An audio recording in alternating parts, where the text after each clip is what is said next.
अस्सलाम वालेकुम viewers, this is me Ali Ashraf Saingal और आप देख रहे हैं मेरा यूट्यूब चैनल लीगल वॉइस।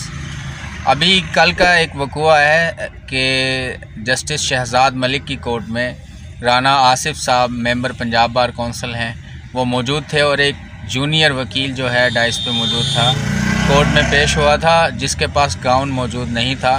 तो राना आसिफ साहब ने अपना गाउन उस लड़के को दिया और इस बात पे शहजाद साहब ने, जस्टिस साहब ने उनको कंटेम्प्ट ऑफ कोर्ट के तनाजुर में सज़ा सुना दी वहाँ खड़े खड़े। इसके बारे में मैं व्यूज़ लेना चाहता हूँ, राय लेना चाहता हूँ। जनाब एहसान ज़हीर साहब हमारे सीनियर कौंसल यहाँ पे मौजूद हैं, तो उनसे हम पूछना चाहेंगे कि इस वक़ुए के बारे में उनकी क्या राय है और क्या ये सही हुआ है। और अगर देखा जाए तो बार एंड बेंच के जो मामलात हैं, क्या जस्टिस साहिबान के अंदर इतनी बर्दाश्त भी नहीं है कि जस्ट एक गाउन पहनने और गाउन तब्दील करने पर उनको कंटेम्प्ट ऑफ कोर्ट के तनाजुर में सज़ा सुना दी गई है। तो एहसान ज़हीर साहब, आप इसके बारे में क्या कहना चाहें? इसमें मेरा कहना ये है कि जस्टिस साहब एक बड़े मनसब पे फायज़ हैं, तो उनका रुतबा भी बड़ा है, उनका ज़रफ़ भी बड़ा होना चाहिए। उनका फ़ोकस इंसाफ की फ़रहमी होनी चाहिए और तेज़ इंसाफ की फ़रहमी, ना कि इन छोटे मामलात के ऊपर दरगुजर करना चाहिए। अगर एक जूनियर वकील साहब ने से ये हो गया और सीनियर मेंबर पंजाब बार राना आसिफ साहब ने उन्हें गाउन दे दिया, तो जनाब जज साहब को बड़ेपन का मुजाहरा करना चाहिए था। आप बड़े हैं, एक सूबे की सबसे बड़ी अदालत के एक मुअज़्ज़ज़ जज हैं आप, और आपका मनसब भी इतना बड़ा है, तो आपको इन चीज़ों को दरगुजर करना चाहिए, इग्नोर करना चाहिए, ना कि आप अपने ऑब्जेक्ट से हट के दूसरे मामलात की तरफ देखें।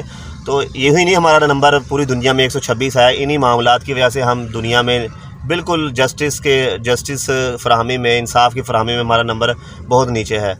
तो इस मामले में जजिस को भी दरगुजर करना चाहिए, बड़ेपन का मुजाहरा करना चाहिए, क्योंकि बार और बेंच से ही जस्टिस की फ़राहमी होती है। और तो सबसे बड़ा मकसद हमारी नज़र में इंसाफ है, जो कि इन दोनों के जब तक कोऑपरेशन नहीं होगा दोनों का, ये मामलात आगे नहीं चलेंगे। जी व्यूअर्स, हमने राय ली एहसान ज़हीर साहब की और इसके बारे में मेरी भी यही राय है कि जो जितने भी जस्टिस साहिबान हैं उनको इन छोटे मोटे इश्यूज़ की बजाय जस्टिस पे फोकस करना चाहिए। और वो कहते हैं कि justice delayed is justice denied, लेकिन हमारे यहाँ हमारे जो जुडिशरी है, हमारे अदलिया का जो निज़ाम है, उसका ये अलमिया है कि यहाँ पे छोटी शान और शौकत के चक्कर में असल मकसद से हमें महरूम रखा जाता है। तो उम्मीद करते हैं इस पे अभी आज पंजाब बार कौंसिल ने स्ट्राइक भी की है और तमाम वकला बरादरी ने इसके अगेंस्ट भरपूर मज़म्मत का मुजाहरा किया है, और ऐसा बिल्कुल भी नहीं होना चाहिए। ये कोई इतना बड़ा इशू नहीं था, लिहाजा अल्लाह ताला हिदायत नसीब फरमाए हमारे जस्टिस साहिबान को और इन मामलात की बजाय अपने असल मकसद की तरफ तवज्जो दें। बहुत शुक्रिया, थैंक यू।